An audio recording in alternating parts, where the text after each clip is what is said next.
Next on Stampede, fighting for DACA. We are behind them and that we stand with them and that we are advocating on their behalf to make sure that their future becomes more clear.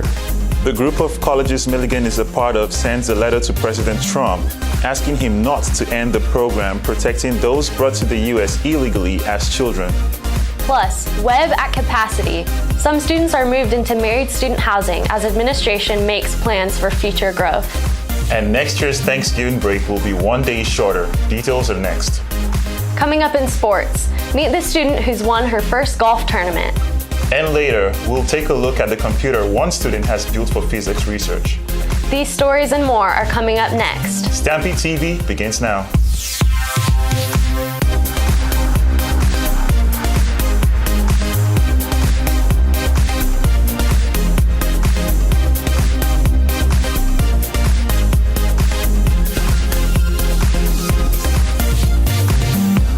The Council of Christian Colleges and Universities has sent a letter to President Trump asking him not to end DACA. Welcome to StampedeTV. I'm Ike Nduloy.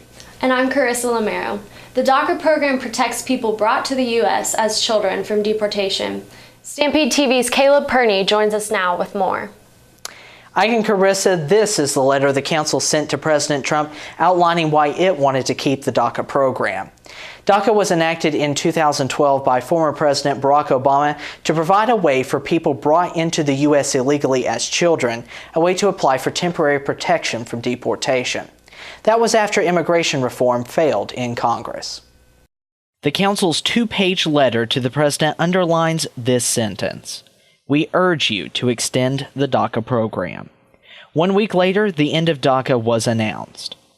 Milligan President Bill Greer says he contacted the students affected, letting them know Milligan is supporting them. We have reached out to those students through our Student Development Office to make sure that they understand that we are behind them and that we stand with them and that we are advocating on their behalf. The council's letter says the uncertainty and lack of legal status prohibits students under DACA from using their God-given talents. The letter continues by saying an extension of DACA is the most humane way to respond while Congress works on a permanent solution. Greer says the imminent end of DACA may push Congress to act. The desire would have been for a plan to be in place before the announcement of the program termination. But at the same time, most people work better under deadlines. In a series of tweets, President Trump suggested a permanent solution may be coming, saying DACA recipients have nothing to worry about. And if Congress can't legalize DACA, he will revisit the issue. I also reached out to Milligan students in the DACA program, but no one accepted the offer to be a part of this story. Carissa and Ike. Thanks, Caleb. The DACA program is set to expire in early March. Caleb will have more details on the end of DACA in the next print edition of the Stampede on September 28th. Thanksgiving break will be 1 day shorter next year. That's as administrators reset the fall semester 2 weeks later. Here's an outline of changes coming in 2018 to 2019. Classes will begin on August 28th. That's a Tuesday instead of the usual Wednesday start. So welcome week will shift as well. Thanksgiving break will be a day shorter. We'll no longer have the Monday after Thanksgiving off, and classes will end a week later in December. It ends up being a shorter fall semester by 2 days.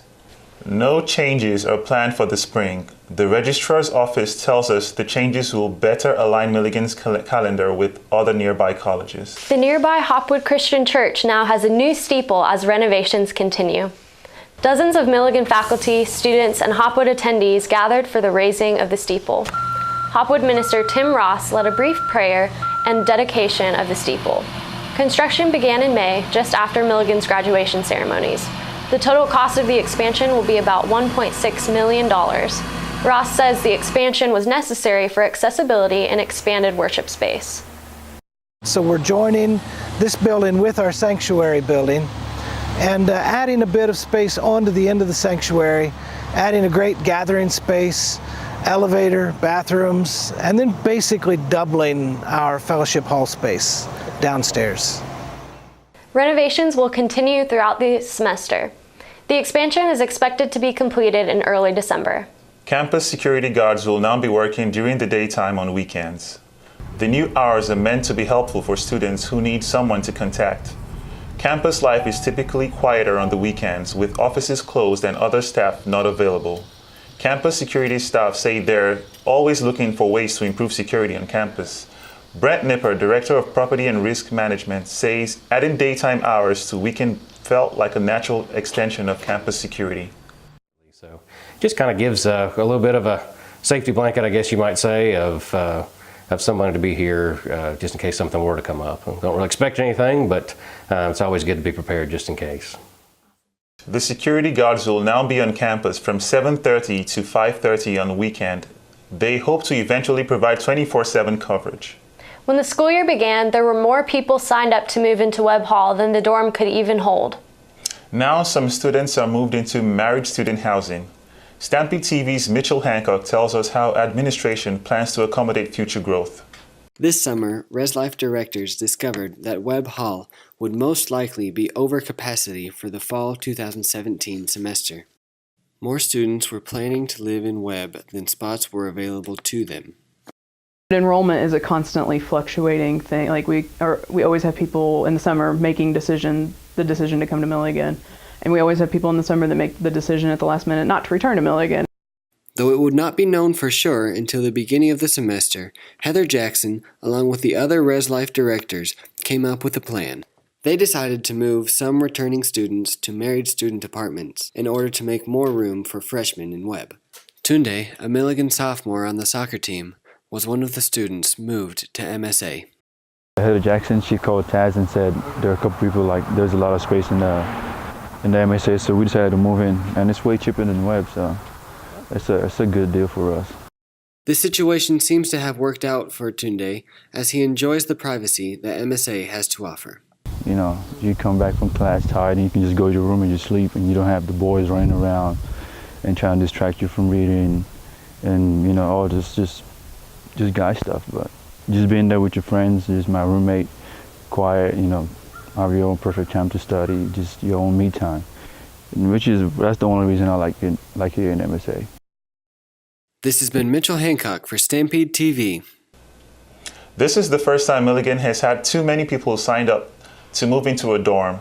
Administration doesn't have a plan yet to solve the issue if it happens again. Milligan's current long-range goal is to reach 2,000 students. There are currently about 1,200. The Student Government Association now has a new advisor. Political science professor Amy Edmonds is taking over the position. The former SGA advisor Jeff Smith is no longer with Milligan. Campus Activities Director Jason Onks says Edmonds' expertise in political science will help improve the SGA. I feel really good about the change, one because of her enthusiasm about student government, and she has developed a good rapport with the students, with our executive team specifically. That's who she's been working with, and developed a good relationship with them. One of Edmonds' first tasks will be to help the SGA learn Robert's rules, helping them to have more efficient meetings. Kristen Branch is the new air chair. That's after previously selected air chair Michaela Way stepped down due to a lack of time. Branch and her air side table, Aaron Isley, are hoping to end ResLife Week on a high note. The planned theme for this year's air band is Undercover. Branch says she's looking forward to the event. Our plans for Air Band is to give a big bang for the end of ResLife Week. It's always been a great event at Milligan, and we just wanted to be fun for the whole audience and everyone participating. Both Branch and Isley are currently taking sign-ups by email. One of Milligan's long-standing traditions is Twerp Week, standing for The Woman is Required to Pay. It's a week of events where the girls ask the guys out. The week kicked off with ice cream on Sunday night. This year, the event was held at the Sesquicentennial Plaza instead of the usual Sub 7 location. The other events this week included bowling, skate night, and a PB&J movie night. Mark Stair attended events. He says it's a great time. Usually, traditionally, the guy usually has to go out and pays for the stuff and everything, and Twerp Week is a way for the guys to just kind of sit back and just wait for the women to come to them. So.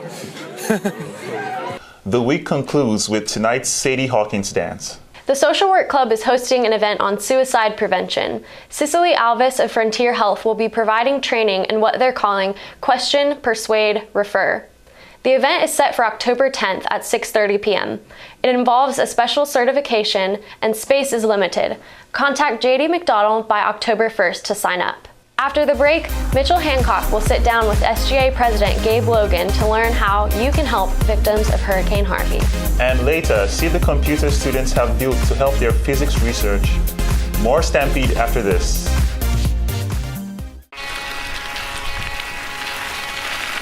Two national championships in 1 year. It was the first time it had ever happened before.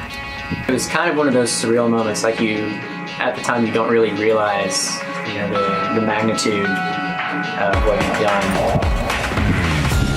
When one person has an accomplishment, we all celebrate, because we're in this together. We are StampedeTV, Milligan's student-operated news source. I used to think news is news. It's all the same, but it's not. There's a big difference between local broadcast news and cable news. See, local stations are part of my community, connecting me to local news, weather, and sports on every device. It makes sense. Get the news from the people I trust who actually live here. No agenda, no bias like on cable shout shows or social media, just facts. For news I can trust, I stay local. Support your local stations. Text TV to 52886 today. Today on Have You Heard, we have Gabe Logan, the president of SGA, to tell us a little bit about SGA's new campaign for Hurricane Harvey victim relief. Gabe, why don't you tell us a bit about that? Well, the student government has teamed up with student development, and we're rolling out a 3-stage campaign for relief to Hurricane Harvey. And the first one we started, I'd say, maybe a week ago. And basically, we just took donations. We found a nice charity to send the money to. It was the Houston Food Bank, and we had a general consensus that the Houston Food Bank would be a good place to send our donations. So we set up shop after chapel one day, and we allowed students to give as much as they wanted. That's awesome. Awesome. And I heard the other day you all were at Rush Day too, right? We set up a table at Rush Day and just had students. It was the same thing. We told them where the money would go to and how it would help, and we were very pleased with how much we actually raised for Hurricane Harvey. How much was able to be raised? The first day we did about 1,200, which we had no real expectations for it, and didn't know whether we'd get $20 or $40 or $200 or what, but we were definitely happy with 1,200 approximately. Okay. And do you know how much from Rush Day? I think we didn't, not as much, maybe 100 on Rush Day, but it was a little bit different of a venue. We didn't have as much time, or as many people come through, but still for a second time we were definitely pleased with that as well. That's awesome. Whose idea was this originally? I remember a student named Deshaun came up to me, and he's actually from Houston. I don't know if I'm not sure if he was the guy who initiated it all, but I know the first I heard about doing something was from him, and then I think maybe a day or so later is when student government and student development kind of started working together in our efforts. Okay. And I've heard there's a plan to go down to help out over spring break. Is that true? It's very true. Do we have any more details about There's not anything as far as a concrete plan as to what we're doing. Basically, we've just said that we wanted to, and we're still in the first stage of the campaign. So there's 3 parts, and the third part is actually going down there. So we haven't reached that place yet. Okay. So if there's any students out there who want to participate in this trip, who should they talk to? Myself, Jason Onks, Brad Wallace, Tony Jones. If you just show any interest, myself and those people will be great to talk to. That's wonderful. Yeah. Is there anything else you'd like to say about this? Well, I guess just thanks to all the students who gave. I mean, we were just so happy that happened in the way that it did. I mean, like I said, we had no real expectations, and we just knew that our hearts were in the right place and that what we were doing was the right thing. So to know that we had student backing was just a wonderful thing for both student government and student development and Hurricane Harvey. So, or the people that need our help for Hurricane Harvey. So we're very pleased with that. That's wonderful. Well, thank you for your time today, Gabe. For sure. After the break on Stampede TV, we'll have the latest on the aftermath of Hurricane Irma. And later, see the computer students in the physics department are using for simulations. More after this.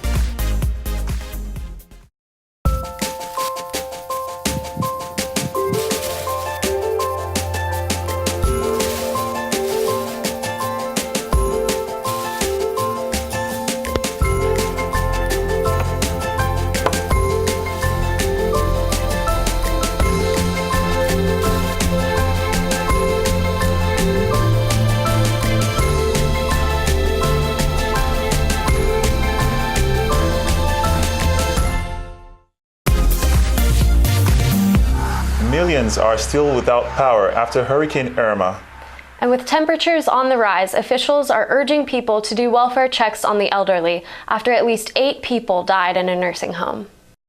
Widespread devastation in the Florida Keys, and millions of people still without power, including this nursing home in Hollywood, where authorities are investigating the deaths of at least 8 elderly residents, as investigators try to figure out if Hurricane Irma is to blame. We depend on those people and those facilities to care for our most vulnerable elderly population, and it's really sad when something like this goes on. Elected officials are now asking questions. What has happened here is inexcusable. These kind of facilities should be regulated with a strong, tight rein, and it hasn't happened. Meanwhile, utility crews continue to work around the clock to restore power, but say some areas might not see service back for at least a week. We are not resting on our laurels. We are aggressively restoring power, but we are making progress. In some Keys, residents trying to return home were left angry instead after being turned away at a police checkpoint. I'm extremely frustrated. You know, the sad part about it is that you feel like I wish I would have never left. Milligan hosted a family of 8 during Hurricane Irma. It was a professor who is starting at Milligan next semester. The family was housed in the Thompson Center during the storm. President Bill Greer says he's proud of students' response. Some of our occupational therapy students brought a carload of food and games for the kids, and that's just really been touching to that family who made a decision to leave another college to come here to work. And it was I think they found it very affirming, and I'm really proud of the way this community embraced them.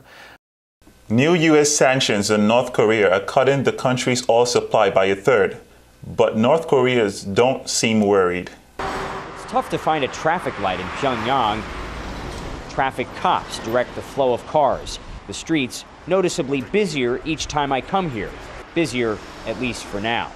The U.S. says the latest UN sanctions threaten to cut North Korea's oil supply by nearly 1/3, which could spike prices for everything from taxis to energy. A ban on textile exports and the end of foreign labor contracts could further slash the income of this cash-starved country.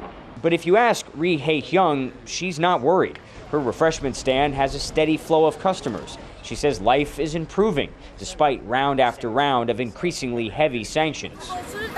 We have no problems, she says. Everything I'm selling is made locally. We don't worry. We rely on ourselves. Kim Hae-song casually shrugs off threats from the United States. The U.S. President Donald Trump said that these sanctions are just not a big deal and that there's much worse to come. Does that worry you at all? We don't care what the U.S. president says or what the outside world thinks about us, she says. We don't worry because we believe in the leadership of Marshal Kim Jong-un. Keep in mind, this is a very thin slice of life in this closed country. It's good. Reporters like us can only see what the government allows. But all over the North Korean capital, we see plenty of new construction, an increasingly modern skyline, a mandate from North Korea's leader, Kim Jong-un, determined to prove he can grow the economy and the nuclear program, all in the face of unprecedented sanctions for his repeated violations of international law. You see these posters all over Pyongyang, and they pretty much sum up North Korea's official response to increased pressure from the U.S. More missiles. North Korean propaganda is built around their nuclear program. It symbolizes strength, independence. It's key to their national identity. Is there anything at all that could get North Korea to walk away from its nuclear program? We'll never give them up, says Ri Chang-son. If we did, it would mean our destruction. Around town, new posters show a pair of hands ripping up UN sanctions resolutions. North Korea's defiant message, they will never give up their nukes, even if that means life is about to get a lot harder. Cody Carlson joins us now with sports. And he has details on the golfer who has gotten her first win. Next, I'll talk with Sarah's son. That and all the sports action is next. Hammocks. They're one of our favorite pastimes. Student leaders promise new mounts behind dorms to make things even easier. It's going to allow for hopefully 14 hammocks. But when a year passed with no mounts, we asked why. The hammock mounts that had not been installed a year after the plan was announced. Those interview requests were declined. The very next morning, those mounts were installed. We stuck with the story until the very end, because we are in this together. We are Stampede TV, Milligan's student-operated news source. Women's golfer Sarah Sun picked up her first win of her career. The Milligan women's golf team traveled to Birmingham, Alabama this past week instead of going to Jekyll Island, Georgia. The tournament in Jekyll Island was canceled due to Hurricane Irma's path. Sarah Sun gave her thoughts about the whole situation. First, I was a little disappointed that we couldn't go to Jekyll Island because it's a pretty legit place. But in the end, it was actually, I felt like it was better playing 36 in one day, because you just get it all over with in one day. Sun shortly refocused her preparation towards the new tournament and experienced a really good first round. After the first round, Sun fired a 72, which put her in solo first. I had some up and downs, but after the round, I didn't look at my score. I didn't want to know, so I didn't look at all. I didn't count my score. I just assumed I was in the 70s, and I was like, okay, just like, don't think about it too much and just like focus on your next 18. So. Sun stuck with her game plan of just staying focused towards the next shot, which paid off for her in the end. Yeah, I was, because like I was just focused on like every shot, and like if I had a bad one, I'd be like, oh darn it, but like I'd move on to the next one and like not think too much about like the bad shots. Despite Sun not knowing where she stood, assistant coach Ann Sullivan was well aware of her team's position in the tournament. She's stat woman, so she was like counting everything. Like she already knew before we knew. You know what I mean? Like that we won, and so she was really excited for us too. And I mean, we were excited too because we won our first tournament of the season. The outcome was great for the Lady Buffs as they pulled out a win and Sun finished solo first. On the way back to Milligan, head coach Tony Wallingford spoke some kind words to the team. Yeah, but like coach would tell us like in the van like, oh guys, I'm really proud of you. Like you worked hard, stuff like that. So that was really encouraging. Sun was really proud of her team's performance and attitude. Well, I'm just really proud of my team and that we worked really hard together. I'm Cody Carlson reporting for Stampede TV. The next tournament for the women's golf team is in Greenville, Tennessee, September 25th and 26th. The Milligan women's volleyball team has started the season as the number 2 ranked team in the Appalachian Athletic Conference. The Lady Buffs have fallen with a record of 2 wins and 9 losses. Most recently, the Lady Buffs have lost to Union College on Tuesday and UVA Wise on Wednesday. Although the season has started rough for the Lady Buffs, there is still plenty of time for them to recover. The Lady Buffs are now just starting the AAC play, and they hope to improve on the season as they move forward. Next Tuesday, September 19th, the Lady Buffs return home to take on conference rival Bryan College. Now here are the scores from other games this week. In tennis, the men and women both won against Johnson University 9-0. Women's soccer won against Rio Grande 1-0. The men's team lost to Cumberland 2-0. Women's tennis won against UVA Wise 6-3, and volleyball lost to Union 3-0. And that's what's going on in sports. Thanks, Cody. After the break, we'll have a look at a new computer students are using for research. More Stampede is after this. A shooting on campus. It's something we hope will never happen. But it seems to be happening more and more often. We asked questions and discovered what you should do if it ever occurs here. You could have 22 city officers in that vicinity within 10 minutes. Now guidelines are posted in every building. It's potentially life-saving information because we're in this together. We're Stampede TV, Milligan's student-operated news source.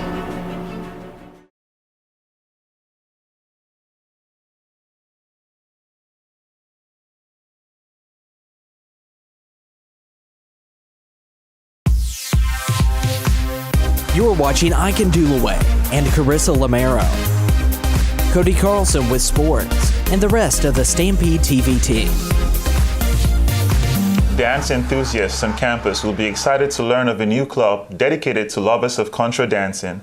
I talked with the club's president to let us in on everything that there is to know about the Contra Club. So Contra's been going on for a really, really long time, but I don't know how long ago it was, Milligan students started going every first and third Saturday to the dance that they hold in Jonesboro, Tennessee, in downtown Jonesboro. And a couple of us last year got really into it. We started going over to Asheville occasionally to dance and just really enjoying it, getting into the culture and the community of it. So this year we decided that we were going to make a club. Physics student Tilly Irwin has built a computer to help her with her research. Stampede TV's Kayla Baker got a look inside the machine. Darthet Classroom 304 now houses a special computer built by one of our very own students and professors. Senior physics major Tilly Irwin and physics professor Dr. Nathaniel Wenzel have combined their knowledge to create a special computer for research that is more efficient and effective. We decided to build the computer because we were starting to do research in the physics department, and we realized that if we wanted to interact with some of the National Science Foundation supercomputers and things, we really needed a computer that had a Linux-based operating system and that was a little faster than some of the computers we had access to. So it really came out of a place of wanting to do research. The computer built by the physics department, known as Mary Boaz, has many special features. If you take a look right here, the special feature we have is a color reset. Right now we're on blue. We can change it to green, change it to purple, change it to blue, just a few cool features. Another cool feature to check the temperature, we can go from Celsius to Fahrenheit degrees, and that is just a few of the special features that Mary Boaz has to offer. Irwin and Wenzel took the summer break in order to put the project together. Tilly said it took a couple months to put the pieces together and to install the software. As far as the operations go, it's just like your average computer, but it runs on a Linux system with a few extra features. The special features of the computer are that it has 32 gigabytes of RAM. It has a 4 terabyte hard drive. It's 6 cores. It's an i7. So that means that it's a very fast computer. It has a lot of memory for us to work with when we're running our simulations. So that's kind of what makes it a better computer to do research with. The computer project has resulted in a major success for the physics department. The department was able to save over $1,000 by building the research computer rather than buying one. As of now, the physics department is the only department with access to the computer, but hopefully higher level math classes will get the chance to use the computer in the future. Kayla Baker, Stampede TV. Irwin says she hopes her research inspires others. And that's all the time we have for this edition of Stampede TV. For the latest news information, visit us online at milliganstampede.com. And be sure to check us out on Facebook, Twitter, Instagram, and YouTube. More campus, community, and world news is in our print edition in newsstands around campus. Thanks for watching. I'm Ike Ndului. And I'm Carissa Lamero. Join us again for our next newscast on September 29th. Have a great rest of your day.